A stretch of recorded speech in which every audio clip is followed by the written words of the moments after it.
2028ಕ್ಕೆ ನಾನೇ CM ಆಗ್ತೀನಿ, ಕಾಂಗ್ರೆಸ್ ಸರ್ಕಾರವನ್ನು ಕಿತ್ತು ಹೋಗಿದ್ದಾರೆ ಜನ ಅಂತೇಳಿ ಕುಮಾರಸ್ವಾಮಿ ಹೇಳಿರೋದು ಸರ್.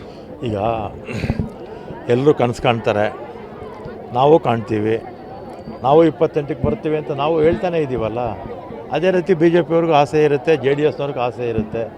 ಜನ ಯಾರಿಗೆ ಆಶೀರ್ವಾದ ಮಾಡ್ತಾರೆ ಅವ್ರ ಪಕ್ಷ ಮುಖ್ಯಮಂತ್ರಿ ಆಗ್ತಾರೆ. ನನಗೆ ಗೊತ್ತಿದ್ದಾಗೆ 28ಕ್ಕೆ ನಮ್ಮ ಪಕ್ಷನೇ ಮತ್ತೆ ಅಧಿಕಾರಕ್ಕೆ ಬಂದೇ ಬರುತ್ತೆ. ಕಾರಣ ಏನಂದರೆ ನಾವು ಮಾಡಿರ್ತಕ್ಕಂಥ ಜನಪರ ಕೆಲಸಗಳು. BJPಯವ್ರ ಆಡಳಿತದಲ್ಲಿ ಅವರು ಅವಕಾಶ ಸಿಕ್ಕಿದ್ರು ಕೂಡ 2 ಬಾರಿ ಕಿತ್ಲಾಡಿಕೊಂಡು 2008ರಿಂದ 13ಕ್ಕೆ 3 ಜನ ಮುಖ್ಯಮಂತ್ರಿಗಳು, ಮೊನ್ನೆ 19ರಿಂದ 23ಕ್ಕೆ 2 ಮುಖ್ಯಮಂತ್ರಿಗಳು ಕಿತ್ಲಾಡ್ಕೊಂಡು ಮನೆಗೆ ಹೋದರು. ಜನರ ಕೆಲಸ ಮಾಡಲಿಲ್ಲ, ಸ್ವಜನ ಪಕ್ಷಪಾತ, ಭ್ರಷ್ಟಾಚಾರ, ಜನರನ್ನು ಮರೆತರು, ಮನೆಗೆ ಕಳಿಸಿದ್ರು. ನಾವು ಜನರ ಪರ ಇದ್ದೀವಿ, ಜನರ ಕೆಲಸ ಮಾಡ್ತಾಯಿದ್ದೀವಿ.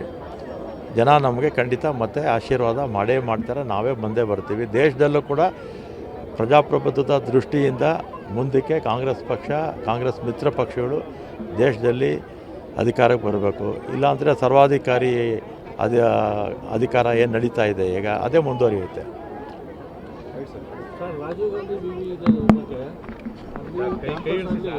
ರಾಜೀವ್ ಗಾಂಧಿ ಕ್ಯಾಂಪಸ್ಸಲ್ಲಿ ಆಸ್ಪತ್ರೆ ನಿರ್ಮಾಣ ಆಗಬೇಕು ಅಂತ ಸಂಸದರು ಆಗ್ರಹಪಡಿಸಿದ್ದಾರೆ. ಈ ಬಗ್ಗೆ ಏನು ಹೇಳ್ತೀವಿ ಸರ್? ಮಾಡಿದ್ರೆ ತಪ್ಪೇನಿದೆ. ಅಂದರೆ ಸರ್, ಬರೀ ಯೂನಿವರ್ಸಿಟಿ ಆಗ್ತಾ ಇದೆ, ಮೆಡಿಕಲ್ ಕಾಲೇಜ್ ಇದ್ದರೆ ವಿದ್ಯಾರ್ಥಿಗಳಿಗೆ ಅನುಕೂಲ ಆಗುತ್ತೆ ಅನ್ನೋದು ಕೂಡ ಹೇಳ್ತಾ ಇದ್ದಾರೆ ಸರ್. ಹಾಸ್ಪಿಟ್ಲ್ ಪಕ್ಕದಲ್ಲೇ ಇಲ್ಲ, ಕಾಲೇಜ್ ಪಕ್ಕದಲ್ಲೇ ಹಾಸ್ಪಿಟಲ್ಸು ಇರಬೇಕು. ಅವರು ವೈದ್ಯರಲ್ವಾ, ಅದರಿಂದ ಅವರ ಅನುಭವವನ್ನು ಅವ್ರು ಹೇಳಿದ್ದಾರೆ.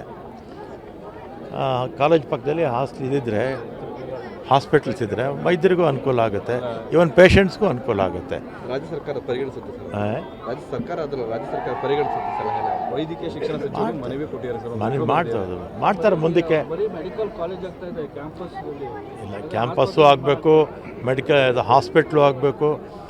ಮತ್ತು ನಮ್ಮ ಸರ್ಕಾರಿ ಆಸ್ಪತ್ರೆಗಳು, ಬಡವರು ಯಾರು ಹೋಗ್ತಾರೆ ಸರ್ಕಾರಿ ಆಸ್ಪತ್ರೆಗಳಿಗೆ? ಬಡವರೇ ಹೋಗೋದು.